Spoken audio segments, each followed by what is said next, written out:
औज़ुबिल्लाहिमिनश्शैतानिर्रजीम बिस्मिल्लाहिर्रहमानिर्रहीम। अस्सलाम वालेकुम माय डियर स्टूडेंट्स, उम्मीद करता हूँ आप लोग खैरियत से होंगे और मज़े में होंगे। वेलकम करता हूँ वाइट चाक एकेडमी के एक और ज़बरदस्त लेक्चर के साथ। और अगर अभी तक आपने चैनल को सब्सक्राइब नहीं किया तो सब्सक्राइब कर दीजिएगा और अपने दोस्तों के साथ भी शेयर कर दीजिएगा।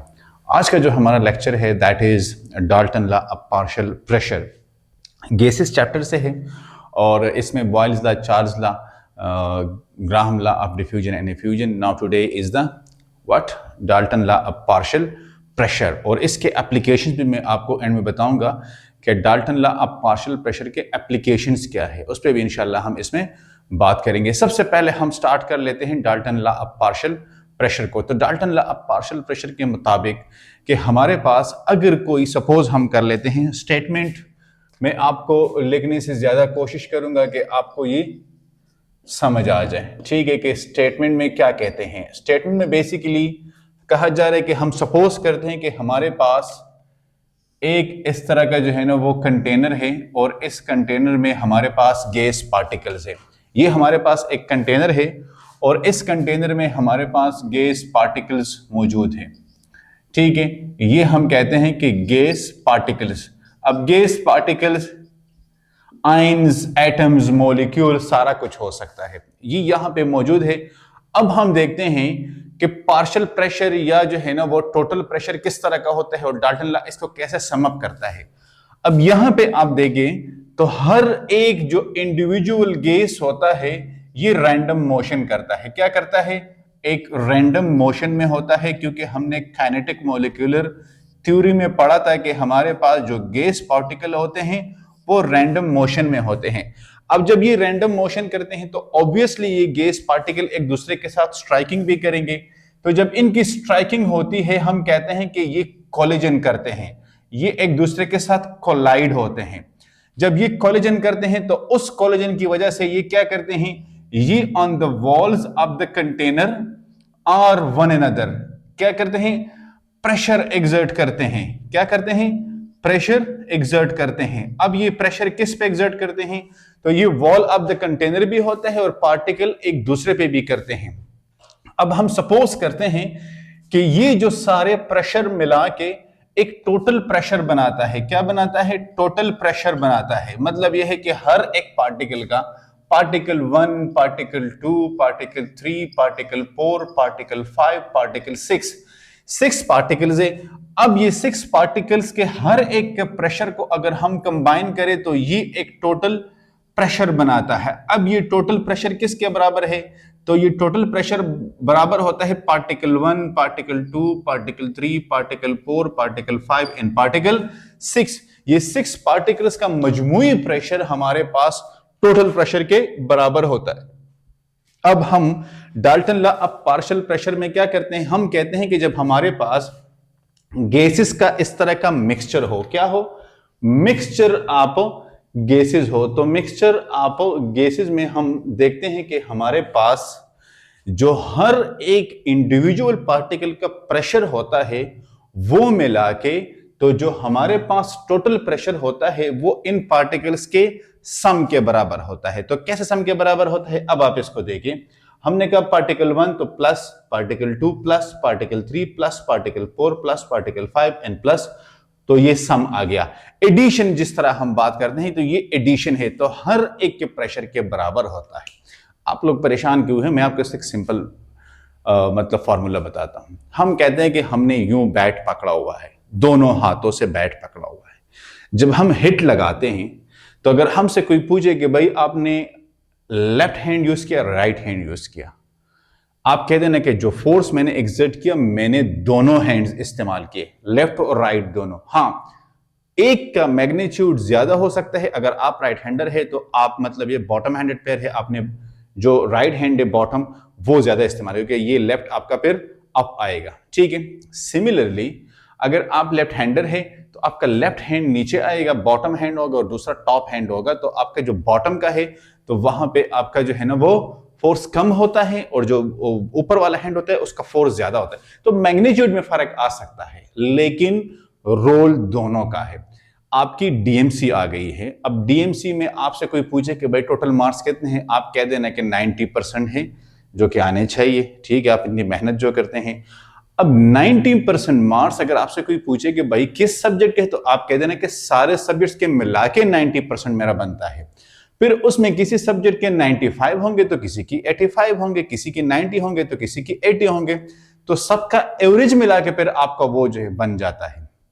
तो जिस तरह डीएमसी में आपके 6-7 सब्जेक्ट्स होते हैं, सारों का आप निकाल लेते हैं और एक परसेंटेज मतलब उसकी वैल्यू आ जाती है, तो वो किसके बराबर होती है? Sum of all the subjects marks percentage, उसके बराबर होती है। इसी तरह यहां पे ये जो टोटल प्रेशर होता है, ये हर एक गैस के इंडिविजुअल प्रेशर के बराबर होके ही हमारे पास ये टोटल प्रेशर बन जाता है। तो ये स्टेटमेंट है Dalton law of partial pressure का, कि अगर हमारे पास डिफरेंट टाइप्स ऑफ गैसेस है तो वो डिफरेंट टाइप्स ऑफ गैसेस हमारे पास क्या होंगे, कि सपोज यही एक कंटेनर है, ठीक है, और इस कंटेनर में अब हमने लिए हैं क्या, हमने लिए हैं 3 गैसेस, चलो हम ले लेते हैं।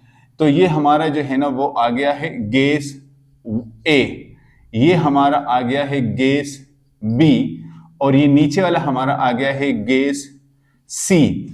अब हम कहते हैं कि ये जो प्रेशर एग्जर्ट करते हैं, तो टोटल प्रेशर उसको हम कहते हैं, तो टोटल प्रेशर, टोटल प्रेशर। तो ये टोटल प्रेशर किसके बराबर है? टोटल प्रेशर बराबर है सारे पार्टिकल्स के। तो अगर हम कहें कि P total, P stands for the pressure, तो ये partial pressure of A plus partial pressure of B plus partial pressure of C, partial pressure of C. अब यहां पे सवाल ये पैदा होता है कि पार्शियल प्रेशर क्या होता है, ठीक है, पार्शियल प्रेशर क्या होता है? तो पार्शियल प्रेशर गाइस हमारे पास, हम बात करते हैं कि पार्शियल प्रेशर या इसको आप कह देना कि इंडिविजुअल प्रेशर, तो ये इजीली मेमोराइज हो जाएगा। अब इंडिविजुअल प्रेशर या पार्शियल प्रेशर क्या है? तो हम कहते हैं कि the pressure exerted by individual gas, the pressure exerted by individual gas। अब इसका क्या मतलब हुआ? ये एक इंडिविजुअल गैस है, तो इस गैस का जो प्रेशर है वो पार्शियल प्रेशर है। वो क्या है? पार्शियल प्रेशर है। इस गैस का जो इंडिविजुअल प्रेशर है वो पार्शियल प्रेशर है। इस गैस का जो इंडिविजुअल प्रेशर है वो पार्शियल प्रेशर है। तो हम कहते हैं कि जो इंडिविजुअल सोलो इंडिविजुअल प्रेशर, इसको हम पार्शियल, जिस तरह केमिस्ट्री के मार्क्स आपके इंडिविजुअल मार्क्स है एक सब्जेक्ट के पार्शियल प्रेशर, फिजिक्स के एक सब्जेक्ट के पार्शियल प्रेशर। अगर आपसे कोई पूछे कि अच्छा 90% तो आया, केमिस्ट्री में कितना आया है? आप कह देना 93% आया है। क्यों आया है भाई? मैं व्हाइट साग एकेडमी पे लेक्चर देख रहा था, ठीक है। तो आपके जो 93% है वो पार्शियल है, वो इंडिविजुअल है, एक सब्जेक्ट के मार्क्स है। इस तरह फिजिक्स के फिर अलग से हैं, मतलब कि बायो के अलग से हैं, अगर आप बायो पढ़ रहे, तो ये हमारा आ जाता है पार्शियल प्रेशर। और partial pressure stands from P, या we are indicating partial pressure from the P. तो ये हमारा इस तरह का मतलब है। अब आ गया, अब अगर हम इसी एग्जाम्पल को हम एयर पे सपोज करते हैं, हमारे पास एयर जो है ना वो मिक्सचर ऑफ गैसेस है। इसी एग्जाम्पल को यहां पे हम एक एग्जाम्पल की हेडिंग दे देंगे, हम कहते हैं कि एयर हमारे पास मिक्सचर ऑफ गैसेस है, मिक्सचर ऑफ गैसेस है। लिहाजा इसको अगर हम यहां पे अप्लाई करें, तो अब एयर में हमारे पास डिफरेंट गैसेस है। एयर में हमारे पास नाइट्रोजन भी है, ऑर्गन भी है, ऑक्सीजन भी है और कार्बन डाइऑक्साइड भी है।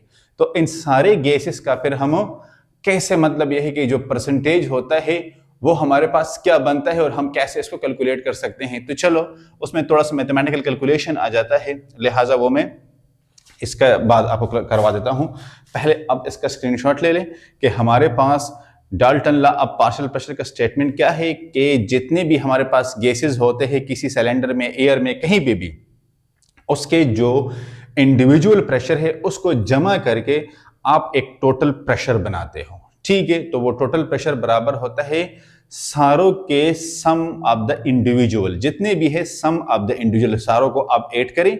6 के 6 सब्जेक्ट्स के मार्क्स आपने ऐड किए, टोटल निकाला, वही आपका परसेंटेज है। तो total marks is equal to the individual marks of each subject.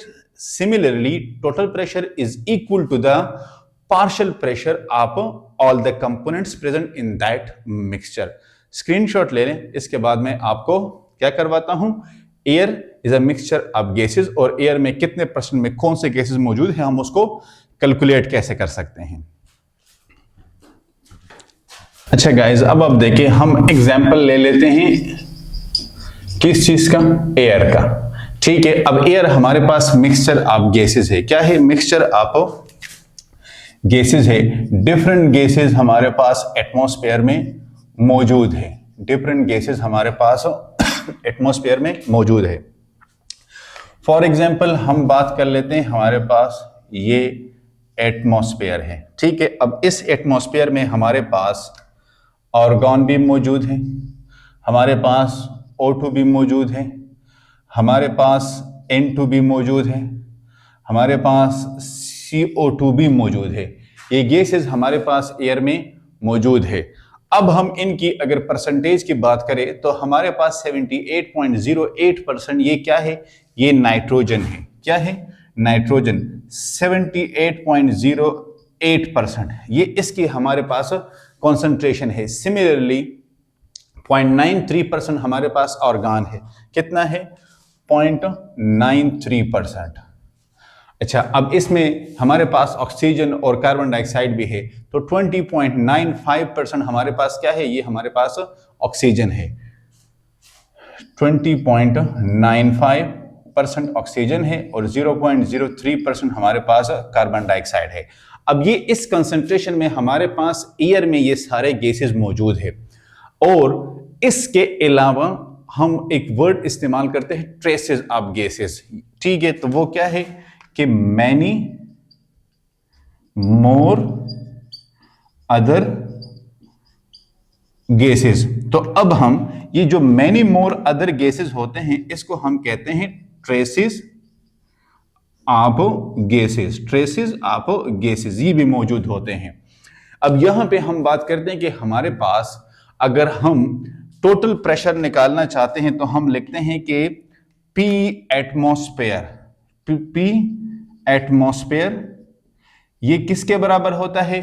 तो ये partial pressure of organ, partial pressure of O2 plus partial pressure of N2 plus partial pressure of CO2 plus partial pressure of traces of gases. ये इन सबके बराबर होता है। ये इन सबके बराबर होता है। तो फिर अगर हम परसेंटेज वाइज बात कर ले तो हमारे पास आर्गन की जो वैल्यू है 0.93% प्लस हमारे पास जो ऑक्सीजन है 20.95% प्लस हमारे पास नाइट्रोजन कितना है 78.08% प्लस CO2 कितना है 0.03% और प्लस जो भी हमारे पास आउट ऑफ 100 इसमें कमी आती है वो ट्रेसेस ऑफ गैसेस होंगे। क्या होंगे?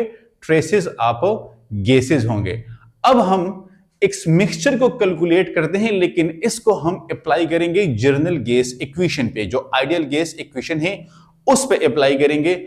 और हम इस मिक्सचर को या हम इसमें थोड़ी सी चेंजेस करके एक मिक्सचर को ले लेते हैं गैसेस के और उस पे हम अप्लाई करते हैं कि इसमें रिलेशन किसके दरमियान होता है, कि कौन सी चीज अगर हम ज्यादा करेंगे तो हमारे पास प्रेशर ज्यादा हो सकता है, या हमारे पास कौन से वेरिएबल फैक्टर है कि अगर हम एक फैक्टर को इंप्रूव कर ले, उसको इंक्रीज कर ले या डिक्रीज कर ले, तो वो डायरेक्टली या इनडायरेक्टली प्रेशर के ऊपर असरअंदाज होता है। तो इसके लिए हम सपोज कर लेते हैं कि हमारे पास एक मिक्सचर है।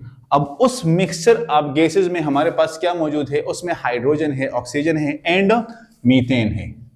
Suppose mixture of gases. अब इस मिक्सचर ऑफ गैसेस में हमारे पास मौजूद है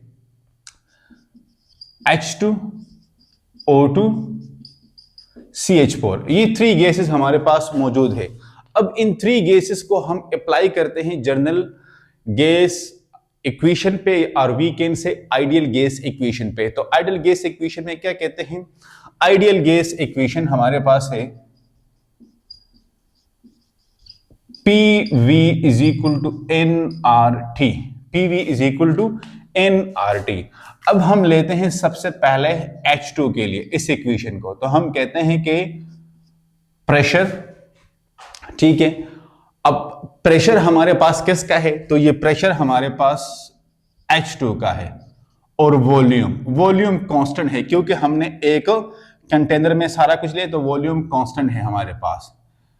n, अब n वेरिएबल है, नंबर ऑफ मोल्स है, किसके हैं, H2 के हैं, एंड R और T ये कांस्टेंट है। ये क्या है, ये कांस्टेंट है, तो मतलब ये है कि ये तीन फैक्टर इसमें कांस्टेंट है। तो रिलेशन किसके दरमियान है, इट मीन के रिलेशन है हमारे पास pressure is directly proportional to number of mole of hydrogen, ठीक है। सिमिलरली हम बात कर ले हैं फॉर O2, तो हम कहते हैं कि PO2 V constant, NO2 R NT constant, तो PO2 is directly proportional to NO2।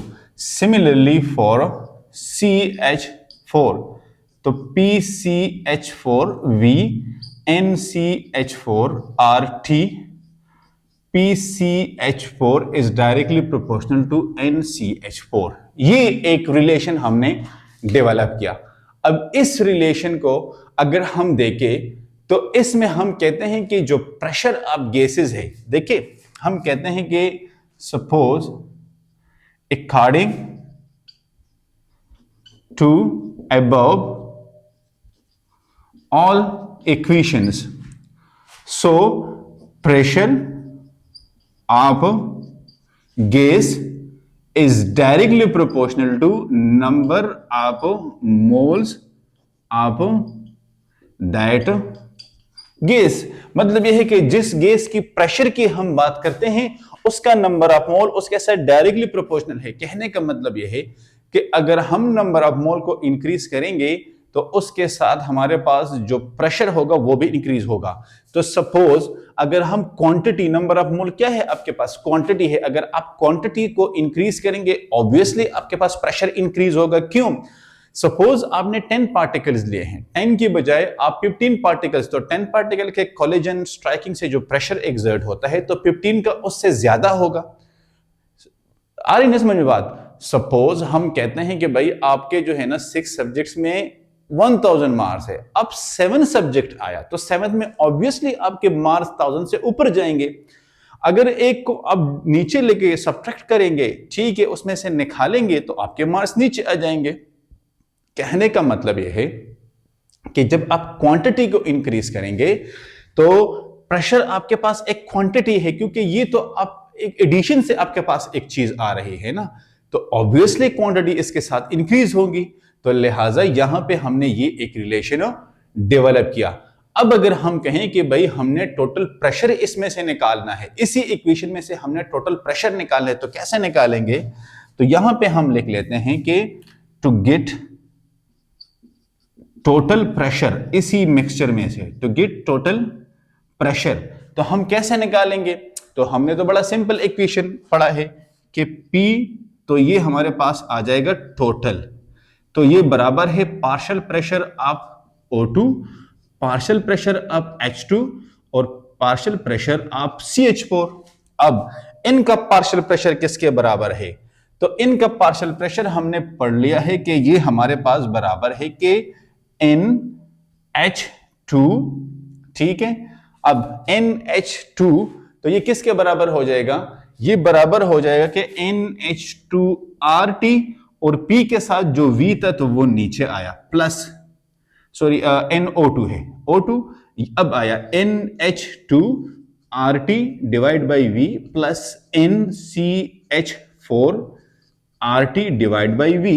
देखिए इस इक्वेशन को देखें ना कि P, ठीक है, H2V is equal to NH2RT, तो PH2 को अपनी जगह पे छोड़ दे, NH2RT डिवाइड बाई V हो जाएगा। इस इक्वेशन को हमने यहां पे इस तरह लिखा है। तो इसको फर्दर लेके जाते हैं, आप इस साइड का स्क्रीनशॉट लेके इसको मैं साफ करता हूं। तो अच्छा गाइस, अब मैं इस इक्वेशन को फर्दर इस तरह कर सकता हूं कि मैं लिख लूं कि मेरे पास P टोटल बराबर है NT RT, क्योंकि NT मेरे पास बराबर है NH2 plus NO2 plus NCH4। तो ये मेरे पास आ गया है अब मेजर इक्वेशन कि जब मैं टोटल प्रेशर का इस तरह इक्वेशन लिख लूं और इस इक्वेशन का मतलब क्या है, सॉरी यहां पे हाँ हम ये यहां पे इसको थोड़ा सा वो कर लें, NT बाई V, क्योंकि वॉल्यूम तो उसके साथ मौजूद है। अब ये मेरा आ गया है मेजर इक्वेशन के P total is equal to NT RT by V। तो ये तीनों कांस्टेंट है, तो वही प्रेशर और नंबर ऑफ मोल्स का रिलेशन है कि अगर हम कांस्टेंट को इसमें से निकाल ले। अब हम कैलकुलेशन अब पार्शियल प्रेशर करते हैं, लेकिन हमारे पास 2 कंपोनेंट्स हैं। कितने हैं? 2 कंपोनेंट्स हैं। तो हम यहां पे लिख लेते हैं कि calculation of partial pressure for gases A and B। 2 gases का हमारे पास मजमुआ है और हम इसका कैलकुलेशन करना चाहते हैं। तो ये 2 गैसेस हमारे पास इस तरह एक कंटेनर में मौजूद है, ठीक है।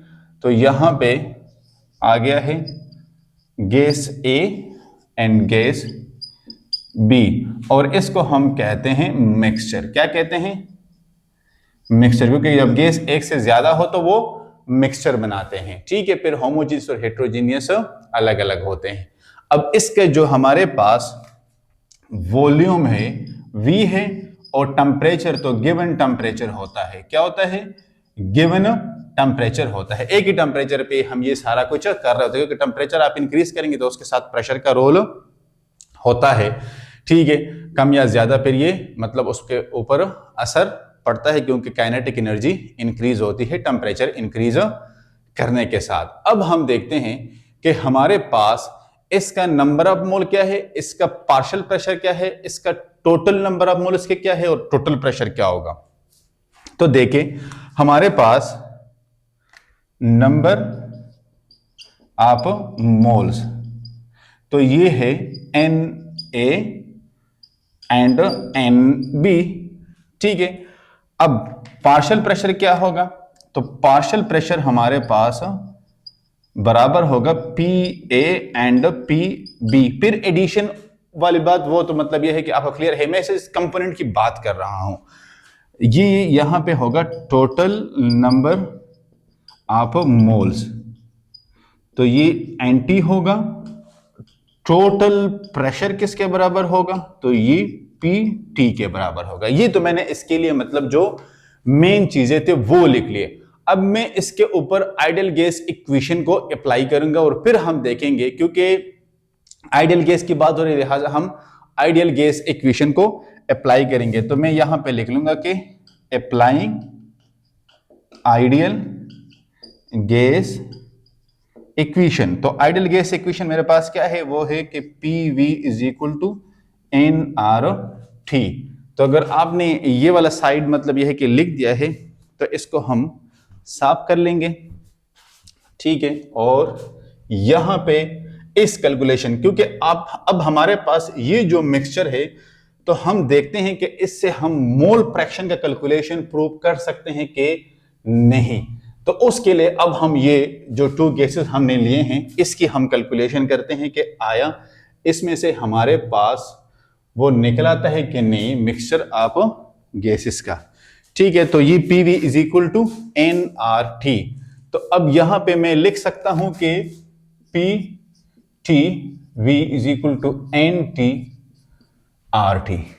ये वही जो मैंने PT और NT वाली बात की थी। आपको पता है कि PT कैसे आया है और NT कैसे आया है।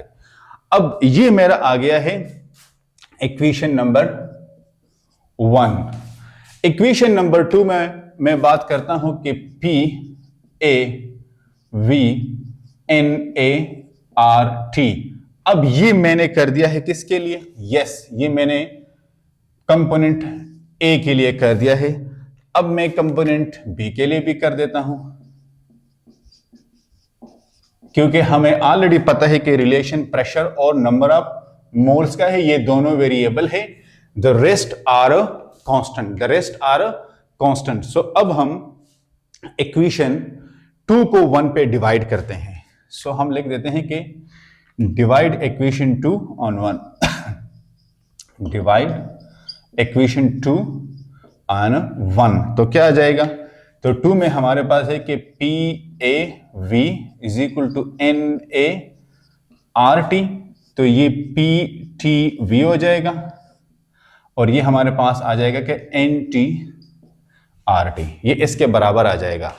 अब इस इक्वेशन में से अगर हम कांस्टेंट को खत्म कर ले, क्या करें? कांस्टेंट को खत्म कर ले, तो ये हमारे पास कांस्टेंट ये तो ये हमारे पास आ जाएगा कि P A by P T is equal to N A by N T. ये हमारे पास आ गया है नेट इक्वेशन, जबकि ये मिक्सचर 2 गैसेस का था। अब इस इक्वेशन में हम क्या निकाल सकते हैं? हम अगर प्रेशर को आइसोलेट कर ले, हम किसको? प्रेशर को आइसोलेट कर ले, तो क्या हो जाएगा? ये इक्वेशन इस तरह हो जाएगा कि पी ए, तो ये N A divided by N T, और यहां पे ये डिनोमिनेटर में है, तो ये नोमिनेटर में मैं आपको इसको इस तरह लिख देता हूं ताकि आपको, ये डिनोमिनेटर में है तो ये नोमिनेटर में, तो ये पी टी हो जाएगा और डिवाइडेड बाई एन टी हो जाएगा। ये इक्वेशन हमारे पास कुछ इस तरह का बन जाएगा। सिमिलरली हम पी बी के लिए भी कर सकते हैं, जो दूसरा कंपोनेंट था कि N B multiply with P T divided by N T. तो ये हमारे पास दोनों कंपोनेंट्स के लिए इक्वेशन आ गए। अब हमें एक चीज का पता है कि सेंस मोल फ्रैक्शन ये हमारे पास x के बराबर होता है, कंसंट्रेशन का यूनिट है, ठीक है। और ये हमारे पास इंडिविजुअल कंपोनेंट और टोटल कंपोनेंट के मजमूए के बराबर होता है। किस तरह? अगर आपके पास लेट्स सपोज 2 कंपोनेंट्स है, ठीक है, आपसे कहा जा रहा है कि इसका मोल फ्रैक्शन मालूम करें, तो आप एक कंपोनेंट के नंबर ऑफ मोल्स ले लें, ठीक है, डिवाइड बाय टोटल, दूसरे के नंबर ऑफ मोल ले ले डिवाइड बाय टोटल, तो आपके पास वो नेट, जिस तरह हम परसेंटेज निकालते हैं कि अगर हम मतलब ये कि अपने एफएससी के मार्क्स के या मैट्रिक के मार्क्स का परसेंटेज निकालते हैं, तो हम कहते हैं कि लेट्स सपोज मैंने 800 मार्क्स लिए हैं, तो मैं कहता हूं 800 multiply with 100 divided by total class 10 marks, तो वो 1100 है, तो मेरा परसेंटेज निकलाता है। इस तरह मोल फ्रैक्शन भी होता है। तो ये हमारे पास बराबर होता है किसके? मोल फ्रैक्शन हमारे पास बराबर होता है कि एक्स ए, तो ये N A divided by N T, इसी तरह X B N B divided by N T. तो the number of mole of individual component divided by number of moles, total of number of moles of all the components. तो लिहाजा हमारा जो equation है, जो major equation है हमारा, वो क्या हो जाएगा कि जो पी ए है, जो पी ए है, तो वो अब इसमें से इस इक्वेशन को आप देख लें, इसमें से हमने इस टर्म को और इस टर्म को मतलब यह है कि उससे चेंज कर दिया, लिहाजा ये वाली जो इक्वेशन हमारी बन जाएगी कि पी ए, तो ये N A by N T, तो एक्स ए के बराबर है और लिहाजा पी टी। सिमिलरली इसको देखें कि पी बी, तो ये हमारे पास एक्स बी और पी टी, ये टी अब नीचे ले ताकि आपको समझ आ जाए कि ये पी टोटल है। तो ये अब हमारे पास 2 मेजर इक्वेशन आ गए, द फाइनल वन, ठीक है। अब हमें कोई डेटा किसी तरह भी दे दे तो हम इसमें से निकाल सकते हैं। तो लिहाजा डाल्टन लॉ अब पार्शियल प्रेशर में बेसिकली हमारे पास कैलकुलेशन है, क्योंकि ये तो मजमुआ है, आप एक चीज डिस्कस कर रहे हो, ओवरऑल डिस्कस कर रहे हो कि किस तरह इंडिविजुअल प्रेशर टोटल प्रेशर को जन्म देते हैं, किस तरह इंडिविजुअल प्रेशर रिस्पॉन्सिबल होते हैं टोटल प्रेशर के लिए। तो जरूरी है कि आपको इंडिविजुअल प्रेशर, चाहे वो किसी भी यूनिट में आपको दिए गए हों, आपके पास क्वांटिटी किसी भी यूनिट में हो, आपने उससे टोटल प्रेशर निकालना है। तो पहले इंडिविजुअल प्रेशर, उसको सम अप करके आप टोटल प्रेशर निकाल सकते हैं। तो लिहाजा ये हमारे पास इसका पूरा वो मैथमेटिकल फॉर्म आ गया है। अभी हम इसके एप्लीकेशन पे बात करते हैं, आप इसका स्क्रीनशॉट ले लें। अच्छा गाइज, अब हमारे पास है कि एप्लीकेशन आप Dalton law of partial pressure. तो देखिए सबसे पहले जो हमारे पास एप्लीकेशन है that is collection of gas over water या गैसेस ओवर वाटर। क्या मतलब है इसका? देखिए हमारे पास सपोज करते हैं ये वाटर है, ठीक है, इसमें हमारे पास वाटर मौजूद है। अब यहाँ पे ये जो वाटर है तो जब हम इसको टेम्परेचर प्रोवाइड करते हैं, इसकी बॉइलिंग होती है तो यहां से हमारे पास वेपर्स बनते हैं। क्या बनते हैं? वेपर्स बनते हैं। हम सपोज करते हैं कि यहां पे हम कलेक्शन करते हैं किस चीज की? वेपर्स की या गैसेस की, ठीक है। अब जब हम इसकी कलेक्शन करते हैं तो इन गैसेस के साथ यहां पे जो जो बबल्स बनते हैं, क्या बनते हैं? जो बबल्स बनते हैं, तो ये बबल्स भी इस गैसेस के साथ जमा हो जाते हैं। तो ये जो हमारे पास ड्राई गैस होता है ये मॉइस्ट गैस बन जाता है। क्या बन जाता है? मॉइस्ट गैस बन जाता है, क्योंकि इसमें नमी आ जाती है।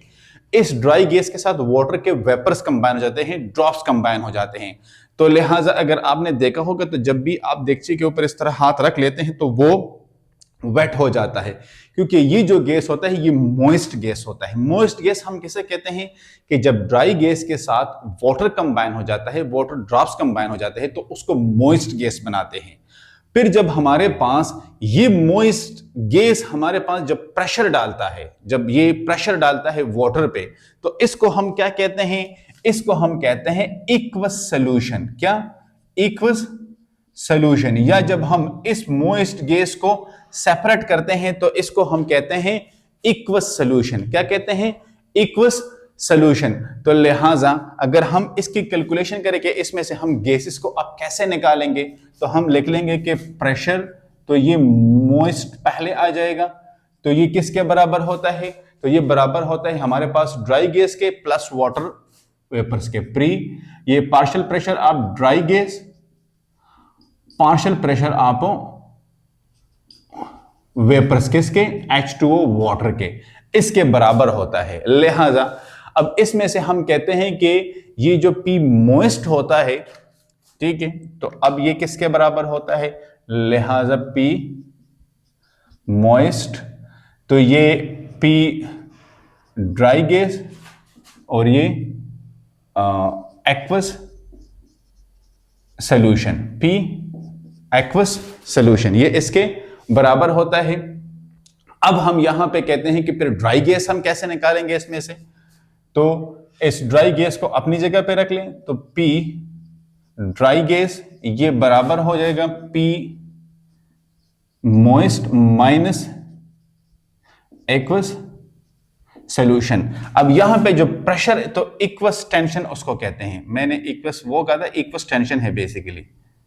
ये जो इक्वस सॉल्यूशन प्रेशर एक्सर्ट करता है इसको हम इक्वस टेंशन कहते हैं। तो अगर एमसीक्यूज में आ जाए कि what is the difference by between aqueous solution and aqueous tension, तो आप कह देना कि aqueous solution basically creating the pressure that is called aqueous tension. And what is aqueous solution?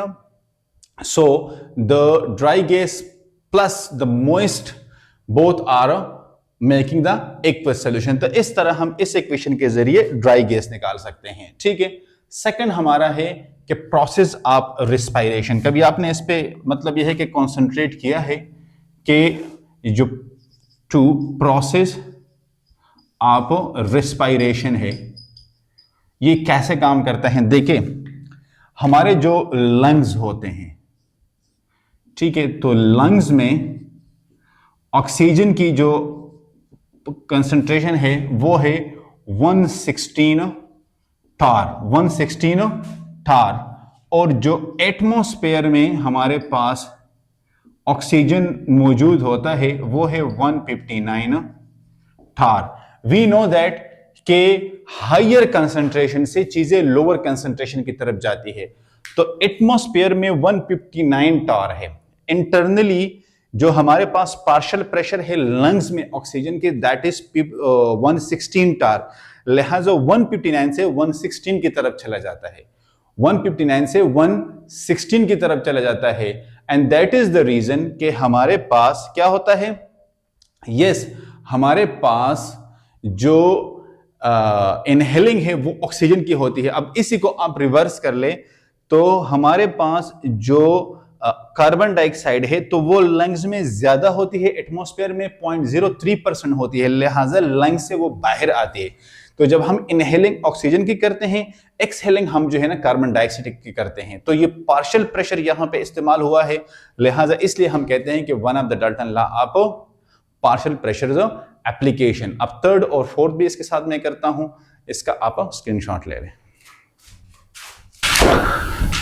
अच्छा गाइस, अब सेकंड हमारे पास है कि breathing at a higher altitude. तो ये हमारे पास जो पायलट्स होते हैं बेसिकली, तो ये जो पायलट्स होते हैं ये अनकंफर्टेबल होते हैं जब ये ऊपर कैबिन में ब्रीथिंग करते हैं। क्यों?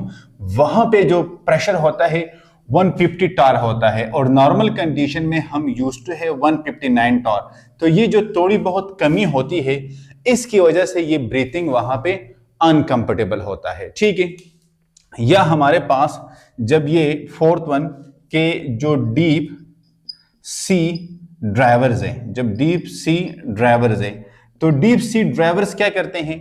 डीप सी ड्राइवर्स जब उनकी मतलब यह है कि जब डेप्थ में वो चले जाते हैं, ठीक है, 40 मीटर के डेप्थ में, तो ये जो हमारे पास यहां पे जो ऑक्सीजन होता है, तो जो हम इनहेलिंग करते हैं नॉर्मल कंडीशन में, तो ये उस प्रेशर के कितने 5 टाइम्स ज्यादा मतलब यह है कि प्रेशर हो जाता है। मतलब यह कि अगर नॉर्मल कंडीशन में हम 5 जो टार इनहेलिंग करते हैं प्रेशर, तो डीप सी ड्राइवर में इसको 5 टाइम इंक्रीज कर ले तो ये 25 बन जाएगा। इतना मतलब यह कि वहां पे प्रेशर ज्यादा हो जाता है।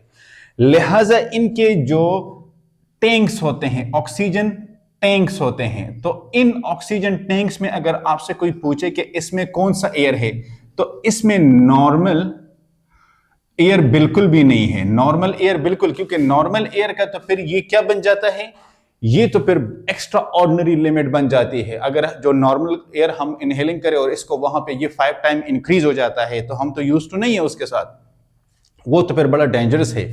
तो फिर क्या करते हैं, तो इनके जो टैंक्स होते हैं इसमें 96% हीलियम डाल लेते हैं, तो फिर ऑक्सीजन कितना है 4% होता है। तो जब ये नीचे डेप्थ में जाते हैं तो इस 4% का ये 5 टाइम्स हो जाते हैं। ये 4% मल्टीप्लाई विद 5 टाइम्स ये हो जाता है, तो ये जो रिक्वायर्ड लिमिट है वहां तक पहुंच जाता है। इसलिए अगर आपसे कोई पूछे तो आप कह देना कि नहीं, इसमें कस्टमाइज है, जो ये जो टैंक्स होते हैं इसमें कस्टमाइज है कि देखिए 96% हीलियम है और जस्ट 4% इसमें ऑक्सीजन है। तो ये सारे मतलब यह है कि Dalton law of partial pressure के एप्लीकेशंस। तो गाइस यहां पे हम समाप्त कर लेते हैं। आपने अगर अभी तक चैनल को सब्सक्राइब नहीं तो सब्सक्राइब कर दीजिएगा, दोस्तों के साथ शेयर कर दीजिएगा। कहीं पे कोई इशू है कमेंट्स एरिया में कमेंट्स कर दीजिएगा। इंशाल्लाह मुलाकात होगी नेक्स्ट लेक्चर में, तब तक के लिए अल्लाह हाफिज।